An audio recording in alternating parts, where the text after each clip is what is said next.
Aumenta que é rock and roll. Vamos para mais um filme da minha lista de expectativas para 2024. Vamos para a sinopse do IMDb. Isso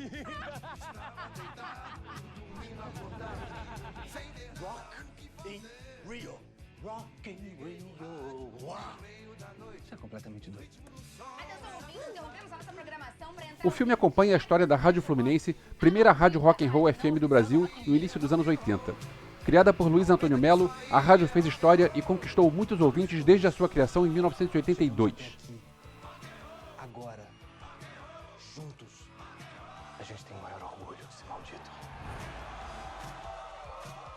Galera, antes do conteúdo, eu queria aviso de sempre, se você está vendo esse vídeo não é inscrito, se inscreve aqui embaixo, dá um like pro YouTube, compartilhar para outras pessoas e pode escrever um comentário que eu vou responder esse comentário. E não se esqueçam, eu abri uma loja de camisas online, Armário Ilimitado, o link está na descrição, montink.com/armário.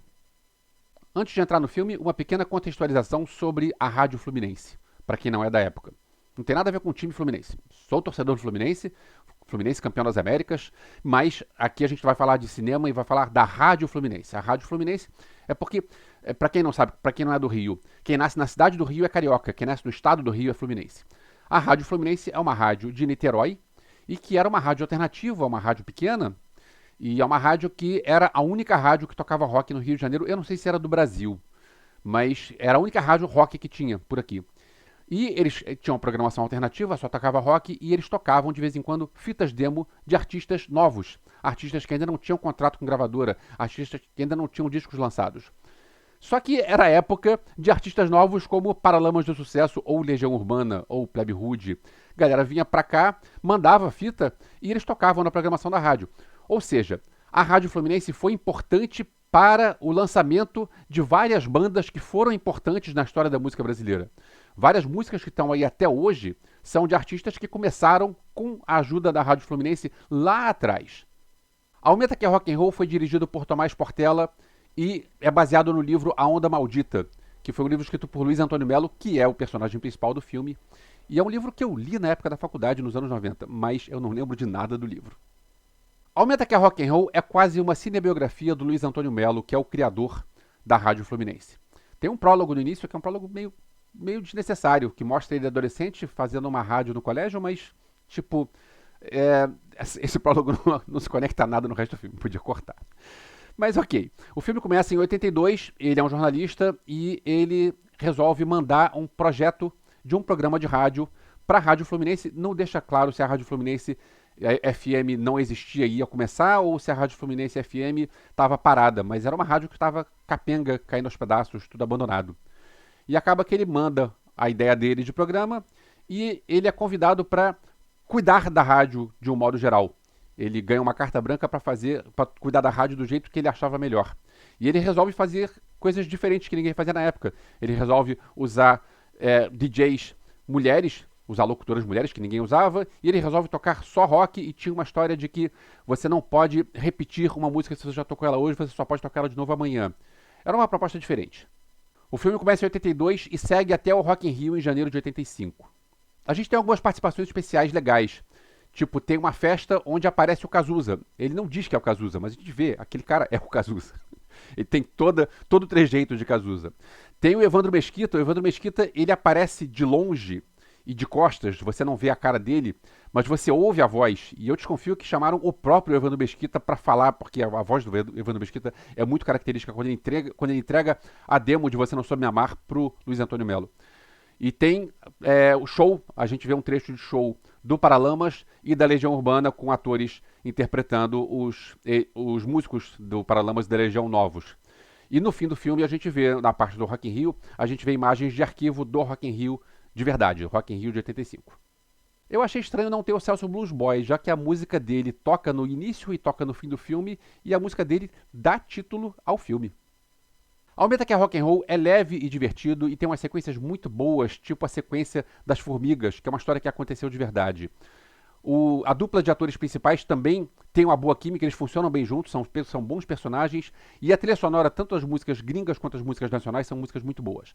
Mas eu tenho dois mimimis que eu vou fazer. E eu sei, são mimimis, e eu vou explicar aqui e vocês vão entender o meu ponto. O primeiro mimimi é sobre algumas incorreções históricas que acontecem.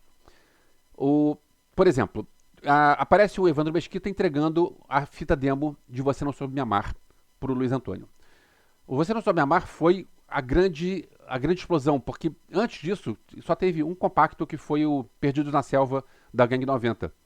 Mas foi a partir do Você Não Soube Me Amar que tudo estourou e começou a aparecer um monte de gente nova na indústria fonográfica. De repente as bandas já existiam, mas não tinham espaço ainda. O ponto inicial foi Você Não Soube Me Amar. E aí na cena que mostra isso, dizem, mas a gente recebe algumas fitas demo. E aí abre uma gaveta e mostra que tem uma fita demo do Paralamas e uma da Legião.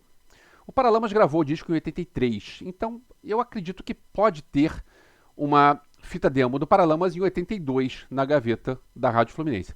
Agora, a Legião Urbana só gravou em 85. E eu pensei, será que tinha? Eu fui pesquisar. O Você Não Soube Me Amar foi lançado, o compacto, em julho de 82.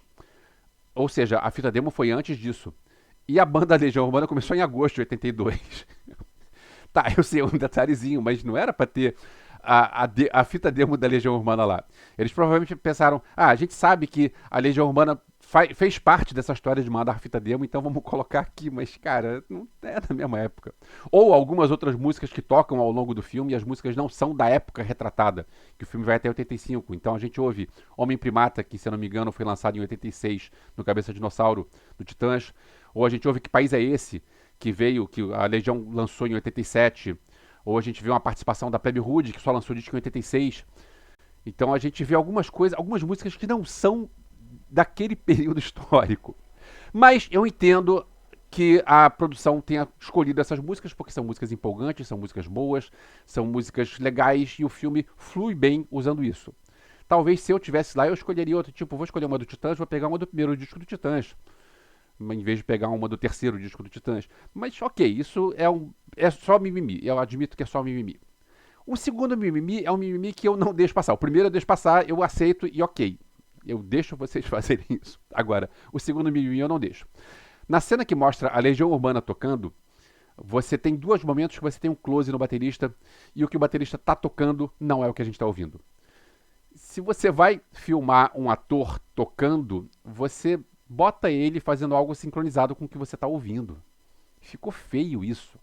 Parece que pensaram assim, vamos colocar... A trilha sonora do filme é do Dado Villa-Lobos, então a banda do Dado Villa-Lobos era a Legião Urbana, então vamos colocar o baterista da Legião Urbana, o cara que está interpretando o Bonfá, vamos mostrar ele, e aí mostrar ele dando uma virada de bateria, e aí você não está ouvindo a virada de bateria na música, e cara, ficou feio, desculpa.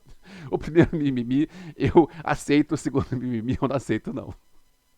Ainda tem o show do Rock in Rio, que o Luiz Antônio está vendo pela televisão a Blitz, e aí ele resolve ir até o Rock in Rio, e quando ele chega lá, ele vê o show do Barão. E o único dia que teve Blitz e Barão no mesmo dia no Rock in Rio, o Barão tocou antes da Blitz. Mas deixa pra lá. Mimimis à parte, eu gostei bastante do resultado. É um filme empolgante, é um filme rock and roll, é um filme que a gente precisa de filmes assim, eu gosto de filmes assim. Eu ouvi um comentário saindo da sala de cinema, de alguém dizendo, esse filme deixa a gente com vontade de ouvir rock and roll. Eu só penso assim, peraí, não é só esse filme? Todos os dias eu tenho vontade de ouvir rock and roll. Mais uma vez, obrigado por ter chegado até o final. Aumenta aqui a Rock and Roll, estreia semana que vem no cinema. Depois que você vê, escreve o que você achou aqui embaixo, vamos trocar uma ideia, vou responder seu comentário. Em breve nos vemos de novo, valeu.